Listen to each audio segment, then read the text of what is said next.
Shalom, shalom, shalom. It's your brother Malak from the House of Israel coming at you again today with another mighty, powerful set of precepts. But before I begin, I'd like to give all praise, honor, and glory to Yahweh, Bahashem, Yahweh Shah, Barakatah, Yahweh being the name of our Heavenly Father, the Ancient of Days, and Yahweh Shah being the name of His only begotten Son, who the world ignorantly calls Jesus Christ.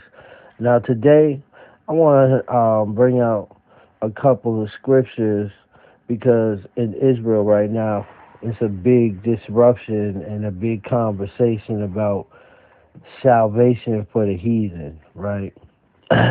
So I want to just bring out some precepts and prophecy that the Lord said will happen to the children of Israel and what will happen to his enemies. So today we're going to be reading from the book of Deuteronomy, chapter 30, verse 1 down to verse 7. Okay? So let me begin. This is the book of Deuteronomy, chapter 30, verse 1, and it reads, "And it shall come to pass, when all these things come upon thee, the blessing and the curse which I have set before thee, and thou shalt call them to mind among all the nations whither the Lord thy God have driven thee." Okay, so it's talking about the blessings and the curse. And it's talking about us calling all the things to mind among all the nations where the Lord scattered us. The Lord scattered the children of Israel, all 12 tribes, throughout the four corners of the earth in captivity because we wouldn't hearken to his commandments. Okay?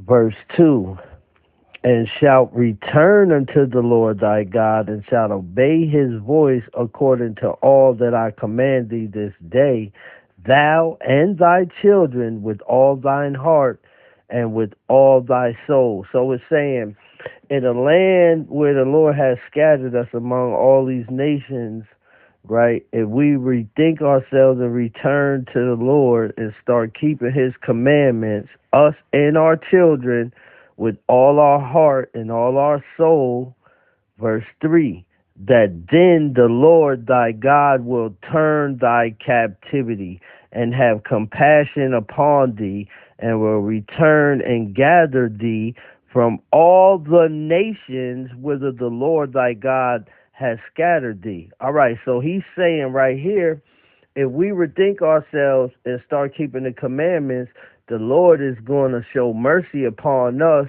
and use his mighty hand to gather the children of Israel who he scattered during captivity into all of these nations.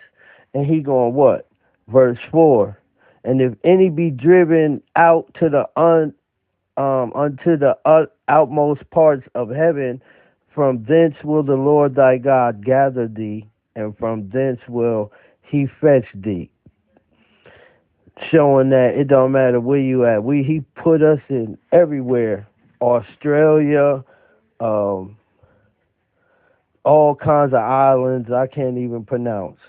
And then it says, verse 5, "And the Lord thy God will bring thee into the land which thy fathers possessed, and thou shalt possess it, and he will do thee good and multiply thee above thy fathers."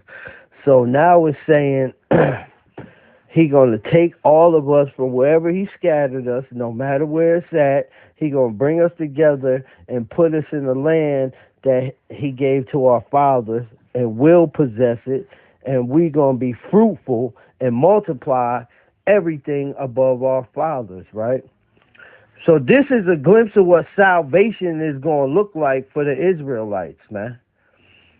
Verse 6, "And the Lord thy God will circumcise thine heart and the heart of thy seed to love the Lord thy God with all thy heart and with all thy soul, and thou mayest live." So basically, he gonna circumcise our heart. Once we posture toward the Lord and start keeping his commandments, he gonna set us in our own land, do all these wonderful works for us, multiply us, make sure that we fruitful and we're prosperous in all that we do, and he gonna circumcise our hearts, meaning we ain't gonna be out here sinning no more. It's gonna be strictly the law.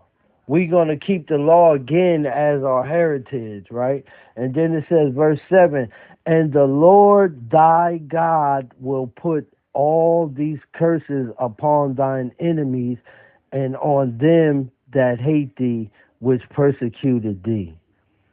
So listen, it's saying that the curses that the Israelites is under, the Lord is going to put these curses on our enemies. So right now, we under the curses. We know that. All the 12 tribes right now is under the curses, man. And we waiting for deliverance and salvation, right?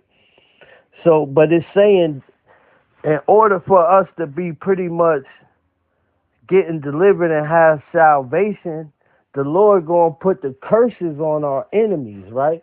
So we know and understand right now we in captivity and slavery, man. We haven't received salvation yet to this day. We waiting on the Lord faithfully and patiently. But you mean to tell me that if the curses is going on our enemies, how can they be saved? We need a saving when the Lord put the curses on us. But he's saying right here, he going to put us back in our land, make us fruitful and multiply. At the same time, he going to put the curses on our enemies, man. Where's the salvation in that? If he put the curses on us and we had to wait for salvation, if he's going to put the curses on them, then they got to wait for salvation. And with that, I'm going to give all praise and honor and glory to Yahweh, Bahashem, Yahweh Shah, Barakatah for leaving us this mighty book of law, statutes, and commandments, a.k.a. the truth, a.k.a. the handbook, the rule of nations. Kumi Ashara.